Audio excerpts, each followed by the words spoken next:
और मेरी इरफान भाई से सिर्फ एक ही दफा मुलाकात हुई थी पिछले साल। एक इवेंट हुआ था इंडिया में, इंडो पाक का। ठीक है। जैसे कि जुनैद जमशेद भाई, वाओ व्हाट अ पर्सनालिटी। जब वो सूरज बात करते थे ना, ऐसा लगता था कि जैसे अगर आप आग बंद करो ना, ऐसा लगता था जैसे मौलाना तारिक जमील साहब बात कर रहे हैं। मालिक साहब को भी और हामिद मीर साहब को भी ये कहना चाहूंगा कि अगर आप मौलाना साहब को ये बात कह रहे हैं कि आपने ऐसी बात क्यों की है, तो इन्होंने तो नहीं की वो बात तो कुरान से उन्होंने की है। बाकी मीडिया वालों ने कुछ नहीं बिगाड़ सके उनके, बल्कि उनकी इज्जत में मजीद इजाफा हुआ है।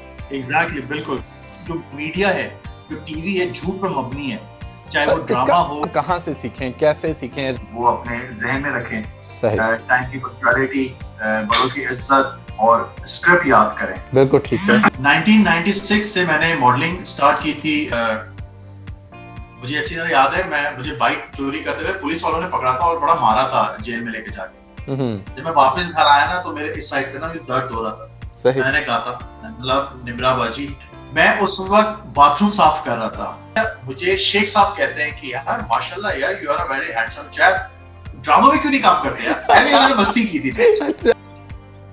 कौन सा? प्रोफेसर, मनी हाइस्ट के प्रोफेसर। यार सीरियसली, ये बहुत से लोगों ने मुझे कहा है।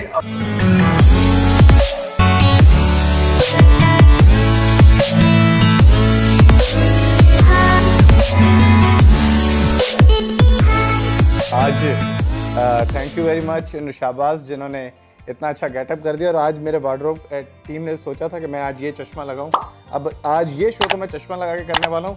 अब आगे आपने ये बताना है कि ये चश्मा लगा रहना चाहिए, मैं उतार दिया करूँ। प्रोग्राम वैसे तो सारे खास होते हैं, लेकिन आज का प्रोग्राम बड़ा खास है, क्योंकि आज के प्रोग्राम में हमें ज्वाइन किया है कराची से मेरे बड़े प्यारे दोस्त, मेरे भाई आगा शराज साहब ने। सुबह मैं बैंक ढूंढता हूँ, शाम को मैं आपको दुबई रवाना कर देता हूँ। दुबई तो मैं जाकर ही दम लूंगी, समझा? यहाँ मुझे 10 लाख का चेक मिला और मारिया गई दुबई। 10 लाख का चेक कहाँ से आएगा? तेरा पूरे 10 लाख का इंश्योरेंस करवाया मैंने। 10 लाख आपको मेरी मौत के बाद मिलेंगे। मैंने तेरे खाने में ना जहर डाल दिया था। उधर जाकर मरो। असली में नहीं मरो, तू जो मार रहा है मेरी छाती पे, पागल हो गया। बहुत अच्छे आर्टिस्ट, बहुत अच्छे डायरेक्टर, कि जैसे ही मैंने इन्हें कहा कि आप आइए प्लीज मैडकास्ट में, तो ये बिल्कुल इन्होंने हमें ज्वाइन किया। Thank you very much Agha ji. Thank you Suraj, thank you so much. वालेकुम सलाम। और पूरी टीम, मैडकास्ट की टीम को जो कैमरे के पीछे काम कर रहे हैं, उन सबको मेरा सलाम और बहुत सारी दुआएं आप लोगों के लिए। और सूरज, जब तुम्हारा नाम आता है ना, तो मुझे पता नहीं क्यों खान की याद आ जाती है। अच्छा। शाहरुख खान हो गया, सलमान खान हो गया, तो फिर अपना आमिर खान हो गया, सूरज खान हो गया। अरे वाह सर, बहुत जो है थैंक यू आपका कि आपने मुझे इतने इतने बड़े खान्स के साथ मिला दिया। आज जहां मुझे इस चीज़ की खुशी है कि आपने हमारे प्रोग्राम ज्वाइन किया है, वहां पे हमें एक जो है बहुत अफसोसनाक जो है खबर मिली है, और वो ये है कि एक खान हमसे जुदा भी हो गए, जिनका नाम है इरफान खान। और बड़े प्यारे अच्छे आर्टिस्ट हैं, मेरे तो बड़े फेवरेट थे। बिल्कुल अफसोस हुआ। एक बहुत बड़ा नाम, एक बहुत बड़ा एक्टर, मैं कहूँगा एक स्कूल हमसे जुदा हो गया, जिसको देखकर हम एक्टिंग सीखते थे। और मेरी इरफान भाई से सिर्फ एक ही दफा मुलाकात हुई थी पिछले साल। एक इवेंट हुआ था इंडिया में, इंडो पाक का। ठीक है। जिसमें मतलब हमारे यहाँ से भी कुछ एक्टर्स गए थे और इंडिया से भी कुछ एक्टर्स आए थे। और इरफान भाई के लिए मैं ये जरूर कहूंगा सूरज के वो वाकई में एक एक्टर, नो डाउट है। नहीं, वो अभी भी एक एक्टर, बहुत अच्छा इंसान। क्योंकि मुझे अच्छी तरह याद है, हम लोग रूम में बैठे थे, खाना खाने के बाद हम लोग उनके रूम में चले गए थे। जी जी। तो उन्होंने मुझे कहा था कि यार आगा जी, आप मुझे कोई अपना प्ले दिखाओ यार, मैं देखना चाहता हूँ आपका कोई प्ले ना। जब मैंने यूट्यूब पे अपना उनको प्ले दिखाया था, और उस प्ले का नाम था इश्क काली रात का। ओके। वो रियल स्टोरी थी, और वो मेरी अपनी एक रियल स्टोरी थी, जिसमें मैंने वो ड्रामा बनाया था। और जब मैंने ये पूरी स्टोरी पहले मैंने बताया था कि एक रियल स्टोरी एक एक्टर की, जिसपे मैंने ये पूरा बेस है ड्रामा। और जब उन्होंने देखा तो उन्होंने कहा यार, मुझे ना थोड़ी देर ऐसे ना यूं देखने लगे ना, जब वो प्ले खत्म हुआ ना, कहते यार आगा जी, यार मजा आया यार ये ड्रामा देखकर। अच्छा, मतलब हाँ। और उन्होंने कहा था यार ये कौन है एक्टर जिसकी रियल स्टोरी है। मैंने इरफान भाई को कहा, मैं इरफान भाई, आप आज आपके सामने बैठा हुआ है। और वो बंदा मुझे यूं देखा, उस बंदे ने मेरे माथे पे आके चूमा है। अच्छा, तो वाकई में तुम्हारी स्टोरी है। मैंने जी ये बिल्कुल मेरी स्टोरी है, और हमारे एक चैनल है एक्सप्रेस चैनल, जिसमें ये ऑन एयर हुआ था। और एक्सप्रेस की हिस्ट्री में 5 ऐसी टेलीफिल्म्स थी जो कि वो लोग खुद कहते हैं कि यार ऐसी टेलीफिल्म्स शायद ही हमारी हिस्ट्री में शायद आए, जिनमें से नंबर 3 पे वो मेरी टेलीफिल्म आई थी इश्क वाली रात का। ओके। और तो बस वो यादें जब मैंने देखा फेसबुक पे कि इरफान भाई is no more in this world, तो बड़ा अफसोस हुआ, बड़ी दुआएं निकली उनके लिए।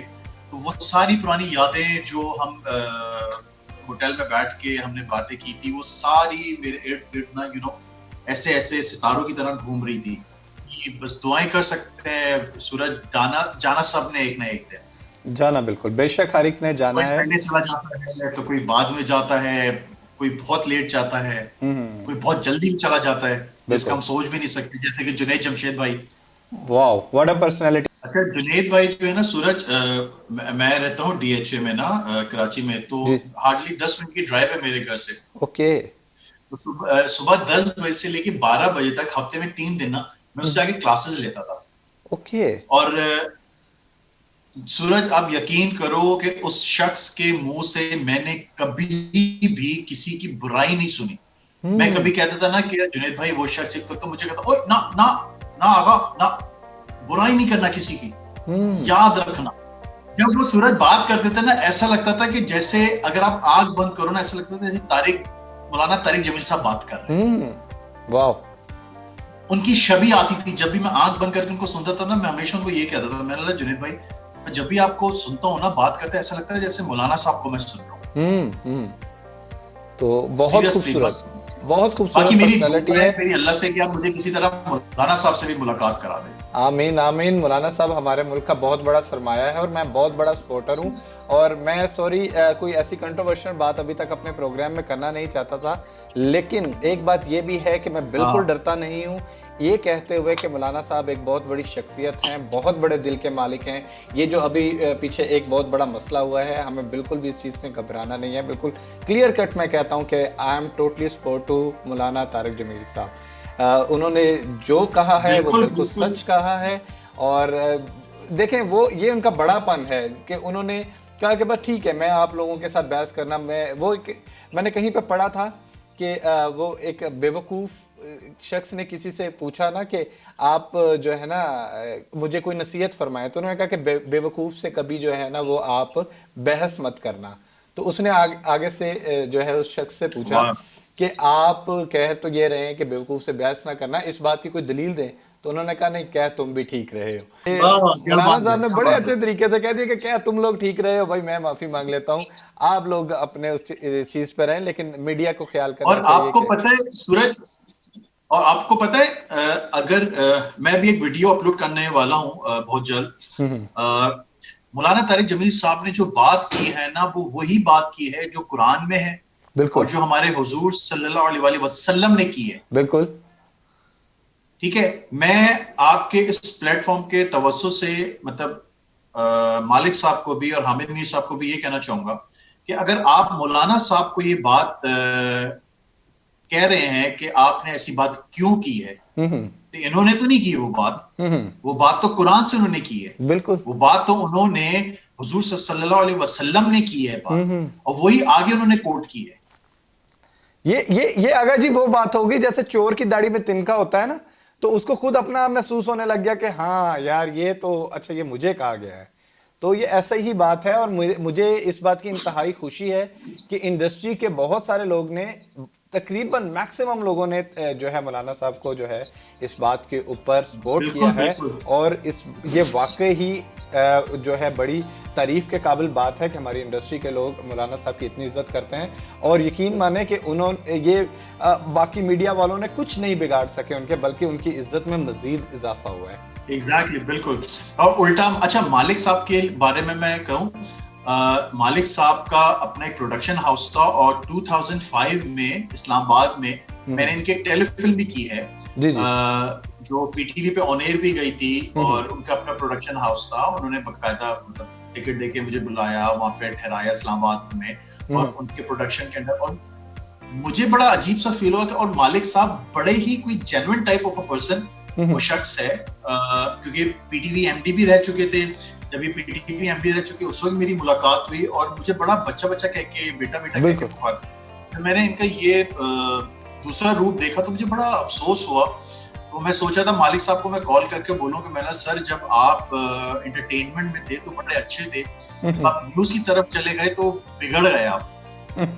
और अल्लाह बेहतर जानता है कि पीठ पीछे बैक ऑफ द कैमरा क्या सोर्स है जिन्होंने ये बात उनको कहने पे मजबूर की है।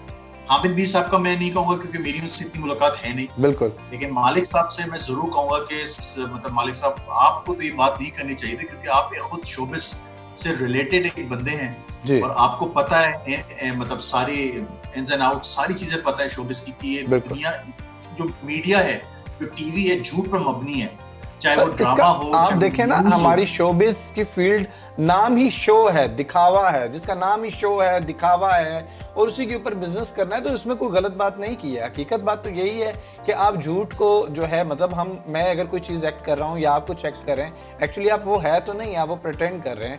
लेकिन बात ये है जो मेरे ख्याल में होनी ये चाहिए थी कि हर बंदे को उनको सपोर्ट करना चाहिए था, उनकी बात से असर लेना चाहिए था, ना कि अपने दिल पे ले लेनी चाहिए थी।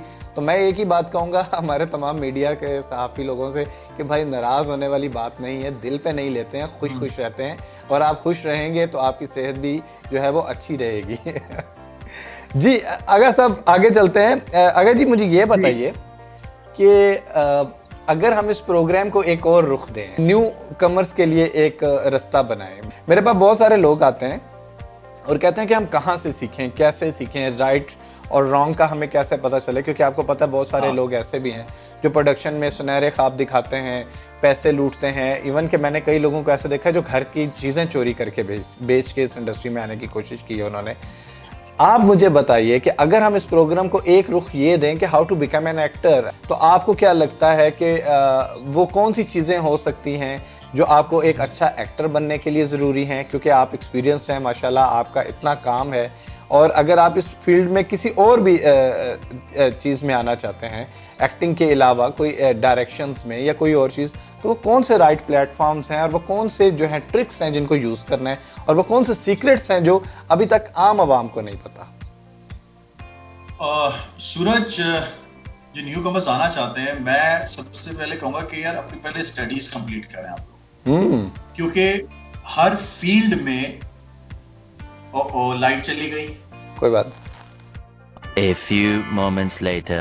हाँ जी, सूरज मुझे बताओ ये लाइट सही है? जी काफी बेहतर है, मतलब क्योंकि वो जो पहली जो लाइट थी ना, वो मैंने बेगम के फोन की लाइट इस्तेमाल की थी, वो बेगम ने एकदम से गुस्से से देखा कि फोन वापस कर दे मेरा। अच्छा, तो बस तो फोन वापस कर दिया? अच्छा, मैंने मरना थोड़ी है वापस ना करके। हाँ नहीं, ये बात आप सही कह रहे हैं। न्यू कमर्स के लिए मैं यही कहूंगा कि देखें, सबसे पहले अपनी स्टडीज को कंप्लीट करें आप लोग, क्योंकि जो जाहिल इंसान होता है ना, वो कहीं भी सरवाइव नहीं कर पाता। बिल्कुल सही। जाहिल इंसान हमेशा जो है वो 2 नंबरी में कामयाब होता है, याद रखना। सही।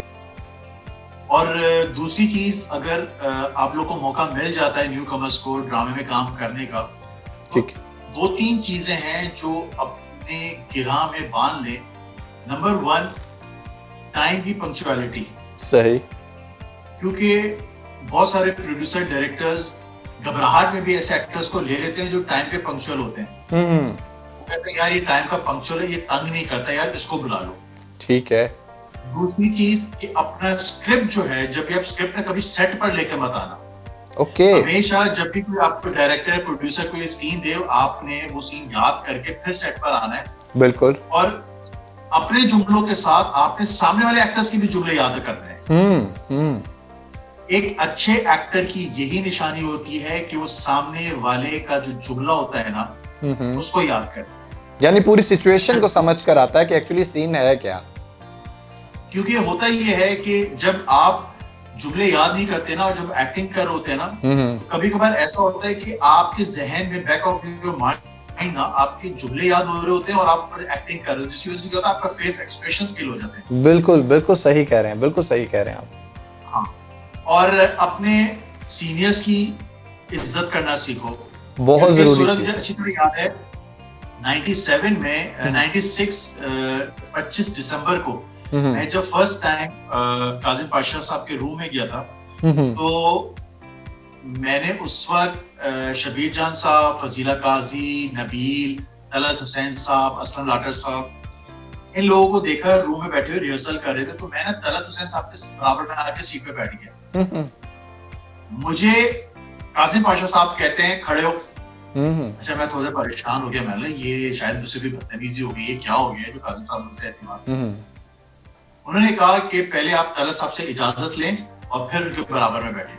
सही। अच्छा, उस वक्त मुझे फील हुआ कि पता नहीं शायद वो ऐसा कर रहे हैं ये लोग, या मैं एक नया हूँ इस वजह से मुझे मतलब डिग्रेड कर रहे हैं, मतलब ब्ला ब्ला ब्ला जो भी है। लेकिन एट द एंड मुझे काजिम साहब कहते हैं कि बेटा ये पीटीवी ना एक स्कूल है, यहाँ पर तमीज तहजीब सिखाई जाती है। जब भी आप आओ सबसे पहले अपने सीनियर से इजाजत लो, उनको सलाम करो और इजाजत लेने के बाद बैठो। बिल्कुल ठीक, बहुत अच्छी बात। ये आदाब है जो यहाँ पे सिखाए जाते हैं। बिल्कुल सही, बहुत अच्छी बात है ये। बस ये 2-3 चीजें हैं, ये अपने जो न्यू कमर्स हैं अपने गिरा में बांध लें कि जब भी अगर आपको एक्टिंग का मौका मिले तो इन 2-3 चीजों पर जरूर फोकस करके अपनी एक्टिंग का कैरियर आगाज करें। बिल्कुल ठीक, बिल्कुल ठीक। अच्छा अगर जी मुझे ये बताएं, एक आजकल एक एक्टिंग की एक और टर्म स्टार्ट हो गई है जिसको हम कहते हैं ये टिकटॉक। आपकी नज़र, देखिए मोस्टली लोग तो इसको मानते ही नहीं है किसी तरह से कोई टैलेंट का या किसी कोई इस तरह की चीज़। आपकी नज़र में ये कोई टैलेंट है? अच्छा, हर चीज की ना ब्रांचेस होती हैं। जी जी। ठीक है ना, जब एक आप जिसे कहते हैं ना सीड हो गया या कोई बीज हो गया, जब आप बोते हैं जमीन पर, ठीक है ना, होता बीज है वो, लेकिन उसके नाम अलग अलग होते हैं। ठीक है। कोई कीनों का बीज होता है, कोई पपीते का बीज होता है, कोई सेब का बीज होता है बीज ही है वो। ठीक ठीक ठीक है। इसी तरह एक्टिंग की भी शाखें हैं। ठीक है। कोई टिकटॉक का स्टार बन गया है, तो कोई फलाना ऐप का स्टार बन गया है, कोई फलाना ऐप का स्टार बन गया है। लेकिन जो लॉन्ग लास्टिंग है ना, वो टीवी का ही एक्टर होगा, याद रखिएगा। सही, यानी मेन स्ट्रीम मीडिया का जो आर्टिस्ट होगा। जैसे हम कहते हैं आम जो है फलों का बादशाह है,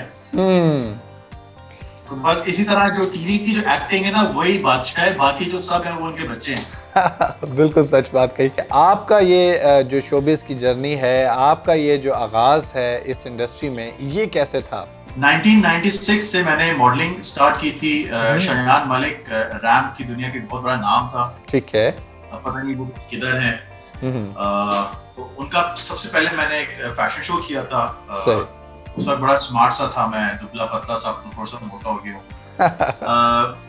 वहां से फिर एक साल मैंने मॉडलिंग की, फिर एक्टिंग का जोश चढ़ा अंदर, दिमाग के अंदर जो कीड़े होते हैं बहुत सारे, उसमें से एक एक्टिंग का कीड़ा निकल आया बाहर और उसने कहा कि मैंने एक्टिंग करनी है, मैंने एक्टिंग करनी है। 96 में वर्ल्ड कप हो रहा था, पाकिस्तान का मैच हो रहा था, तो मेरे फादर जो है वो मैच देख रहे थे। अच्छा, मेरे फादर की ये खासियत है कि अगर पाकिस्तान का मैच हो, पाकिस्तान मैच हार रहा हो ना, तो उनके साथ आगे कोई बैठे ना। अच्छा। समझो, पिटाई कंफर्म। कोई भी साथ होगा ना, कोई भी आउट होगा ना, तो जोरदार एक गुद्दी पे चमाट आता था। वो एग्रेशन साथ वाले पे निकलेगा। एग्जैक्टली। तो उनके साथ भी बैठते थे। अच्छा, खुशी की बात, उसका खुशकिस्मती मेरी ये थी कि पाकिस्तान मैच जीता था इंग्लैंड से। तो अब्बा को मैं कांधे दबा रहा था। ओके। मैंने अब्बा को ऐसे करके मैंने कहा, अब्बू वो मुझे ना एक्टिंग करने का बड़ा शौक हो रहा है ना। तो उन्होंने ना मुझे एक लुक कराई ऐसे ना, यूं करके ना, पीछे देखा ना मुझे।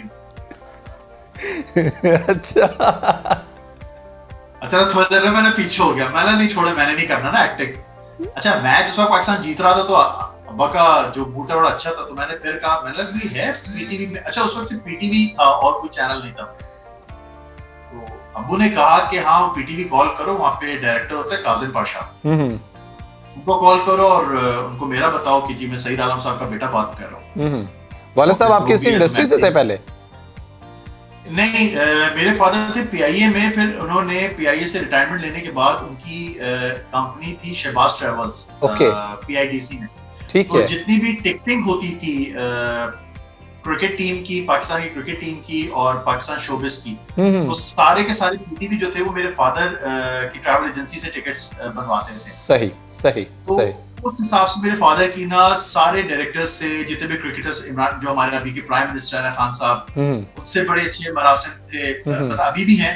अच्छा। उसके बाद जावी मियां दास से बहुत, सरफराज नवाज साहब से बहुत अच्छी दोस्ती थी। सही सही सही। तो फिर मैंने उस वक्त होता था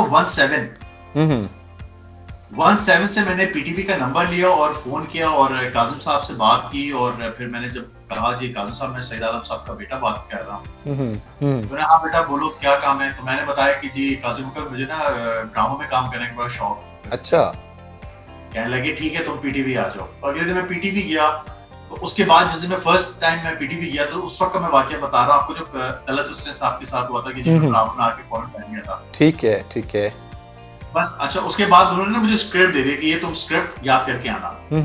तो मैंने काजिम साहब को कहा, मैंने काजिम अंकल आपने ऑडिशन नहीं लेना? तो मुझे ना यूं देखते और कहते हैं डायरेक्टर मैं हूं या तुम हो? अच्छा। आप हैं डायरेक्टर, आप हैं। तो कहने लगा मुझे पता है कि मेरी ऐसी नजरें हैं, तुम कर लोगे एक्टिंग। ठीक है, जबरदस्त। थोड़ा सा फील हो, मैंने अच्छा मैं कर लूंगा एक्टिंग। बस उसके बाद वो कारवां कहते हैं ना कि बस हम चलते गए और कारवां बनता गया, और आज सूरज खान साहब और आका शराज साहब आमने सामने। क्या बात है, बहुत खूबसूरत बहुत खूबसूरत। अच्छा अगर जी मुझे ये बताएं, आपको अपनी लाइफ का जो पहला डायलॉग था वो याद होगा? मेरा ख्याल है कि अपना पहला डायलॉग कभी किसी को नहीं भूलता।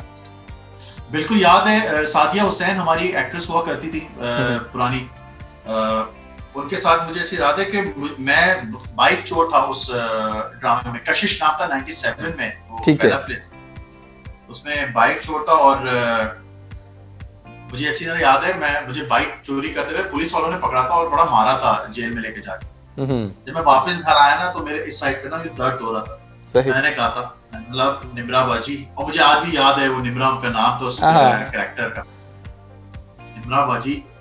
आज पता चल गया है ये जो पुलिस वालों की मार होती है ना, ये बड़ी गंदी होती है। ये जुमला आज तक मुझे याद है। क्या बात है, क्या बात है। अच्छा ये वो दौर था जब और कुछ चैनल्स भी नहीं थे और सिर्फ एक पीटीवी था। आपको पता है मेरा जो प्रॉपर कैरियर जो स्टार्ट हुआ था जी। वो ऐसे हुआ था 97 में मैंने एक प्ले कर लिया था, उसके बाद फिर मुझे कॉल्स नहीं आ रही थी ना, तकरीबन 2 साल में फिर मैंने अपनी स्टडीज को कंप्लीट किया।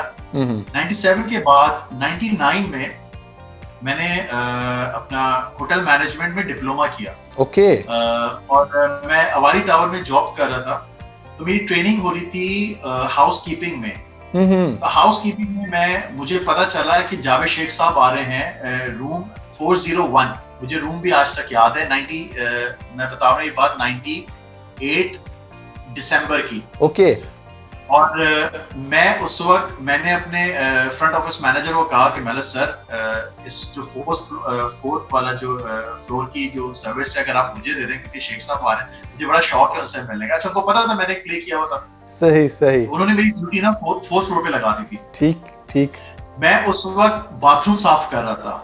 अच्छा ट्रेनिंग का हिस्सा था हमारा, हमें बेड बनाना सिखा रहे थे, रूम कैसे साफ करते हैं, वॉशरूम्स कैसे साफ करते हैं, हॉस्पिटैलिटी के रूल्स। बाथरूम साफ कर रहा था तो सबसे पहले ना भट्ट साहब आए, उनके जो मैनेजर हैं खालिद भट्ट साहब। सही। तो भट्ट साहब आए तो मैंने सलाम दुआ की और मैंने कहा कि भट्ट साहब अगर जावेद शेख साहब अभी आ रहे हैं? कह रहे जी बिल्कुल आ रहे हैं। तो मैंने वो कहा था, मैंने कहा आपको पता है मेरी ड्यूटी कहीं और लगी हुई थी, मैंने खास तौर पे अपनी ड्यूटी यहाँ पे लगवाई है कि मैं शेख साहब के साथ। अच्छा उसमें कैमरे भी नहीं थे उस वक्त, आई थिंक वो मोटरोला का कैमरा आया था, वो बड़े बड़े कैमरे, वो फोन जो होते उसमें कैमरे भी नहीं थे। हाँ ठीक है ठीक। अच्छा वो बड़े महंगे थे, 50 60 हजार के। तो मैंने कहा मेरा बड़ा शौक है उनसे मिलने का, तो मैंने उनसे ऑटोग्राफ लेना है। कहता हाँ कोई बात नहीं, कोई मसला नहीं है। सही। तो जब शेख साहब आए ना तो मुलाकात हुई है, वो मैंने सलाम दुआ की। तो मैंने अच्छा मुझे शेख साहब कहते हैं कि यार माशाल्लाह यार you are a very handsome chap, drama में क्यों नहीं काम करते यार? मैंने मस्ती की थी। अच्छा सही। मैंने कहा शेख साहब शौक तो बहुत है, और मैंने अभी पिछले साल 97 में प्ले किया था काजिम पाशा साहब का कशिश। कह रहा हाँ काजिम पाशा, यस यस। अभी मैं कराची इसीलिए आया हूँ कि अभी हैदर इमाम रिजवी का एक ड्रामा आ रहा है, तो उसके लिए मैं भी आया हूँ। सही। तो कहने लगे तुम्हें शौक है ड्रामा में काम करने का? सर बहुत है। अच्छा ठीक है, तुम अपना मुझे नंबर दो। सूरज आज तक मुझे अपना पीटी सेल का नंबर याद है, 8111-824। अभी चलता है? नहीं अब तो खत्म हो गया। अच्छा, वो तो मतलब ये ना, मैं सोच रहा था कि बस बस आपके पास अब कॉल्स आनी शुरू हो जाएंगे, आगे जी को ढूंढ ले हम किसी तरीके से। नहीं वो तो लेकिन मैं बता रहा हूँ अभी 98 से वो नंबर मुझे आज तक याद है, 8111-824। वो मैंने भट्ट साहब को दिया। अच्छा तकरीबन 20 दिन के बाद मुझे पीटीवी से कॉल आती है। ओके जी शराज साहब बात कर रहे हैं। मैंने जी कह रहे जी काजिम पाशा साहब आपसे बात करना चाहते हैं। ओ सॉरी, हैदर इमाम रिजवी आपसे। हैदर इमाम रिजवी साहब, ठीक है, ठीक। हाँ, तो मैंने कहा हैदर इमाम रिजवी। अच्छा उस वक्त मेरे जहन में नहीं था कि मैंने पता नहीं जावेद शेख नंबर लिया, कभी कॉल कर रहे हैं, डस्टबिन में डाल दिया होगा उन्होंने, क्या होगा। तो हैदर साहब की जब मेरी कॉल आई तो कह रहे हैं बेटा आप अभी किधर हो? मैंने कहा सर मैं तो अभी घर पर हूँ। कहते हैं पीटीवी आ सकते हो? जी सर बिल्कुल, मैं भी आता हूँ। अच्छा वो तो उड़ के पहुंचने वाला सीन हो गया ना। हाँ लाइट भी आ गई है माशाल्लाह से। लाइट आ गई, जिंदाबाद जिंदाबाद। वैसे ये लाइट जाने का कोई अभी तक समझ नहीं है कि लाइट कैसे चली गई। वैसे अब थोड़ा सा अजीब नहीं लगता लाइट जाती है तो? एक टाइम पे तो हमें आदत हो गई थी कि बस अब लाइट आ रही है जा रही है। बाकी तो समझ नहीं आता, बस खैर है सर, दुनिया के साथ चलना है। जी। तो फिर मुझे कॉल आई पीटी से। मैंने ठीक है सर मैं आता हूँ। अच्छा उस वक्त बसें चलती थी G7। मैं G7 में बैठा हूँ और मैंने पीटीवी उतरा हूँ। अच्छा वहां पे मैं काजिम साहब हैदर इमाम रिजवी साहब के साथ पहुंचा हूँ। वहां देखता हूँ कि जावेद शेख साहब बैठे हुए थे। ओके सही। अच्छा मुझे एकदम से ओहो, मैं सलाम किया वो कि सारा तो जावेद शेख साहब ने कहा कि बेटा मुझे पता नहीं तुम्हारी आंखों में लगा था कि तुम एक बहुत अच्छे एक्टर हो। तुमने जिस तरीके से बात की मुझसे, तुम्हारे आंखों में जो एक चमक थी एक्टिंग की, मैंने कहा ना कि वो पुराने लोग पहचान जाते थे कि आपके अंदर ये टैलेंट है। एग्जैक्टली। फिर मेरा और मैं फिर बना उनका बेटा हैदर इमाम रिजवी की डायरेक्शन में। मौसम ड्रामा था मेरा जिसमें मैं एक मेंटली रिटार्डेड बच्चा बना था, जावेद शेख का बेटा। ओके जबरदस्त। और उस ड्रामे के बाद अच्छा उस ड्रामे में भी ना एक बहुत बड़ी स्टोरी है, मेरा नहीं होता उसमें फजीला काजी का भाई था फैसल, वो सिलेक्ट हो गया उस कैरेक्टर के लिए। ओके मुझे फिर कॉल आई पीटीवी से कि यार आप वो जो है अपना फैसल सिलेक्ट हो गए हैं तो आपको शायद ना ले सके ना। मुझे बड़ा अफसोस हुआ। मैंने चला ठीक है अल्लाह मालिक है। ओके एक हफ्ते बाद फिर कॉल आई आ जाओ कि आपको पीटीवी बुला रहे हैं। ये अक्सर होता है। मैं पीटीवी गया तो उन्होंने हैदर इमाम रिजवी साहब ने कहा कि बेटा देखो फैसल के हो रहे हैं एग्जाम्स, तो शायद वो ना करे कैरेक्टर, ये कैरेक्टर शायद आप करो। तो आपने पहले कभी कोई प्ले किया? मैंने बताया कि जी मैंने काजिम साहब का प्ले किया है कशिश। तो उन्होंने काजिम साहब को फोन किया और काजिम आगा शराज यहाँ पर आया हुआ है तो कैसा एक्टर है? तो काजिम साहब ने कहता आप हैदर साहब फौरन ले लें, एक्टर बहुत अच्छा है। अच्छा फाइनल हो गया, स्क्रिप्ट मिल गया। 2 दिन के बाद मुझे फिर कॉल आती है, सॉरी यार वो फैसल के एग्जाम जो है पोस्टपोन हो गए हैं तो फैसल ही कर रहा है कैरेक्टर, वो आप नहीं कर रहे। अच्छा मुझे बड़ा अफसोस हुआ। मैंने बोला यार अच्छा मैं सामने स्क्रिप्ट को देख रहा हूँ कि यार ये क्या मजाक बता रखा है तुम लोगों ने मेरा यार, सीरियसली। और मतलब ये स्क्रिप्ट मेरे सामने पड़ा हुआ है और मैं नहीं कर रहा हूँ। फिर 5 दिन के बाद मुझे फिर पीटीवी से कॉल आती है, हैदर इमाम रिजवी आपको बुला रहे हैं। मैंने कहा यार भाई मुझे एक से बता दो कि करवाना है नहीं कराना। कह रहे नहीं वो आपको ऐसा बुला रहे हैं। मैं फिर वापस गया तो हैदर साहब ने मुझे कहा बेटा देखो मैं तुम्हें डन कर रहा हूँ, ठीक है, लेकिन मैं तुम पे ब्लाइंड खेल रहा हूँ, याद रखना। अब मेरी कोड जो है तुम्हारे हाथों में है। जावेद शेख 20 साल के बाद वापस 15 या 20 साल का वापस ड्रामों में आ रहा है। बिल्कुल ठीक है। कैरेक्टर ऐसा है कि ये तुम्हें कहां से कहां पहुंचा सकता है। मैंने कहा कि हैदर साहब आप डोंट वरी, आप बस आप फिक्र ना करो, मैं आपको लेट डाउन नहीं होने दूंगा। और माशाल्लाह से सर जब वो प्ले ऑन एयर हुआ मुझे और मेरे ख्याल से 3 एपिसोड मेरी ऑन एयर हुई थी, और मैं एक शादी में गया था, तो एक बच्ची मुझे देख के रोने लगी। ओके। मुझे हैरत हुई, मैंने क्यों रो रही है? तो उसकी माँ आई मेरे पास, कहने लगी कि बेटा ये इसलिए रो रही है, ये कह रही है कि ये वही अंकल हैं जो ड्रामे पागल हैं, मुझे मारेंगे। अच्छा। मुझे उसको फील हो गया कि यार वाकई में मेरी एक्टिंग जो है मैंने अपने साथ मतलब इंसाफ किया है। बिल्कुल सही। और जो डायरेक्टर है हैदर रिजवी, उसका सर मैंने नीचे नहीं होने दिया। बिल्कुल बिल्कुल, जबरदस्त जबरदस्त। अच्छा ये मुझे बताएं कि फिर जारी बात है जब आपका कैरेक्टर हिट हो गया, फिर उसके अलावा और बहुत सारे प्रोजेक्ट्स हो गए, तो फिर ये फीमेल्स की जो फैन होता है, कोई इस तरह के भी कोई सीन फिर रहे आपके? सॉरी, फीमेल फैंस जो होते हैं आपके? अच्छा, मेरे जो फैंस हैं ना अक्सर बच्चे ज्यादा हैं। अच्छा, हाँ बच्चे ज्यादा हैं। सही सही। फीमेल्स तो है ही नहीं। बेगम भी बराबर में बैठी हुई देख रही है मुझको, मजबूरन कहना पड़े। सॉरी, गलत टाइम पे गलत क्वेश्चन हो गया, गलत टाइम पे। ये वाला सवाल हम नेक्स्ट टाइम पे करेंगे, जब हम नहीं, खैर तो बच्चे मेरे ज्यादा फैंस हैं। ओके। हाँ, और उस ड्रामा मौसम के बाद फिर एक और क्लिक, बहुत बड़ा क्लिक मुझे मिला, जिसमें नदीम बेग साहब का बेटा बना था। ड्रामे का नाम था मोहब्बत का एक पहर। अच्छा। वो फिर उसके बाद एक और हिट गाना मिला रहीम शाह का, टप टप। टप टप बरसा आंख से पानी। यस टप आंसू आंसू। वो मेरी टीम करेक्ट कर रही है, वो कह रही है टप टप बरसा आंख से पानी, टप आंसू, बरसा आंख से आंसू, फिर भी मिलने को ना आया तू। हाँ Exactly, मुझे याद है, मुझे याद है। वही ये उनका। हाँ, अच्छा, जबरदस्त जबरदस्त। यानी कि जो है मॉडलिंग और एक्टिंग का सिलसिला साथ साथ चलता रहा, और फिर जो है आज एक बड़े प्यारे एक्टर हमारे साथ बैठे हुए हैं। अल्लाह ताला से दुआ करते हैं कि अल्लाह ताला आपको ज़िंदगी में आसानियाँ आपके लिए जो है वो पैदा करे, और आपको खुश व खुर्रम रखे। और पास भाभी बैठी हैं, उनको भी आपके साथ खुश रखे। भाभी अगर आप मुझे सुन रही हैं तो सॉरी अगर आपको मेरी कोई बात बुरी लगी, लेकिन देखें जिंदगी है, साथ चलना पड़ता है। वो कह रही है लगी है। चलो, मैं ये शुक्र है कि हम ऑनलाइन इंटरव्यू कर रहे हैं, तो इसलिए मेरी बचत हो गई है। बेटा शुक्र है सूरज सामने नहीं था। कोई बात नहीं, इसलिए आप बच के चलें, मेरी खैर है। मैं तो जब कराची आऊंगा, मुझे समझ नहीं आती कि बीवियों को क्यों बदनाम किया हुआ आप लोगों ने। नहीं सर, हमने नहीं किया कोई कुछ। देखिए, बात कोई भी, उसमें कोई हकीकत तो होती है ना। ये तो है, कोई हल्की फुल्की हकीकत होती है। लेकिन यार मैं कहता हूँ कि I am the blessed one, I am the lucky one कि मुझे मेरी बीवी एज अ दोस्त मुझे मिली है।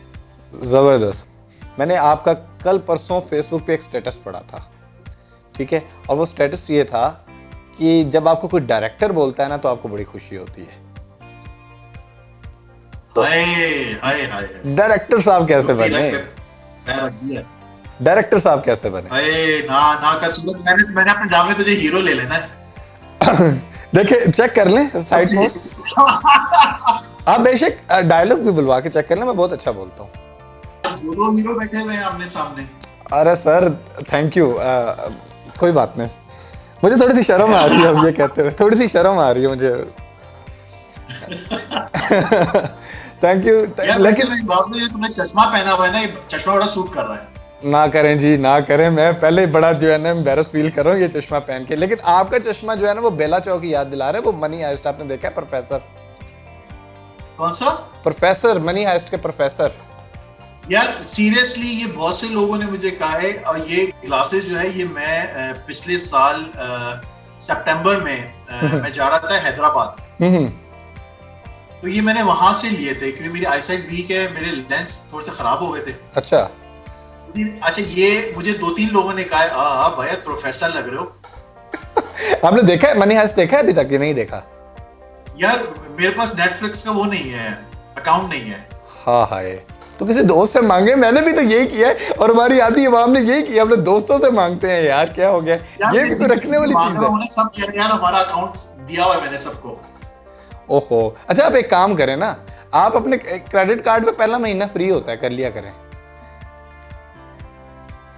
क्रेडिट कार्ड नहीं है ना मेरे पास। अच्छा, मैंने तो कोशिश की थी आपके बैंक बैलेंस और क्रेडिट कार्ड की इन्फॉर्मेशन निकलवा लूं कितने हैं, लेकिन आप छुपा गए हैं।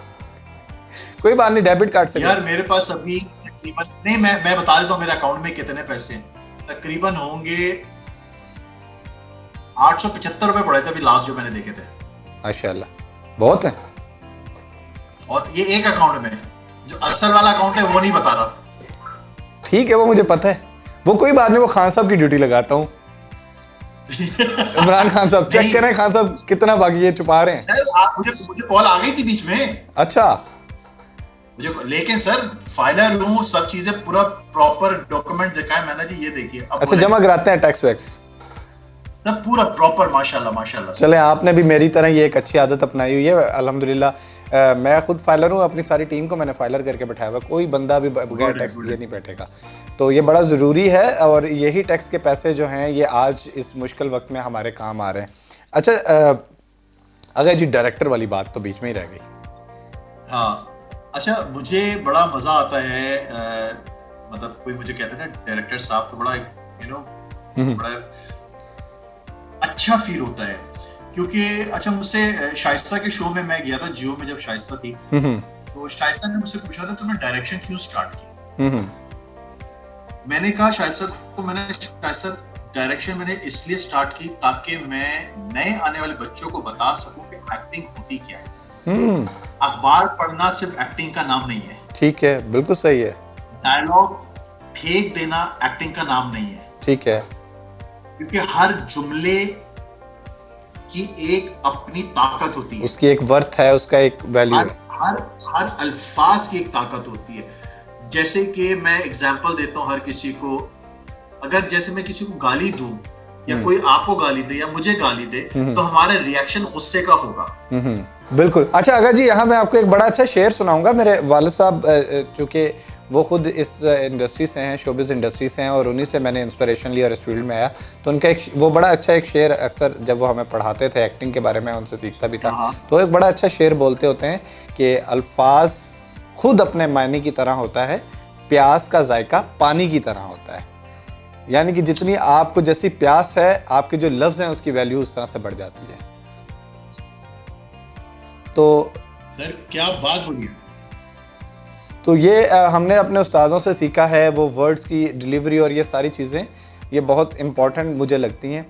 तो मुझे इस बात की खुशी है कि देखें हमारे लोग, अगर आपका ये एम है कि हम लोगों को ये सिखाएं कि जो है वो हम किस तरह से जो है एक्टिंग, नए आने वाले लोगों को देखें, हमने एक इस इंडस्ट्री की एक बुरी बात ये भी रही है कि हम नए आने वाले लोगों को कभी अप्रिशिएट ही नहीं करते हैं।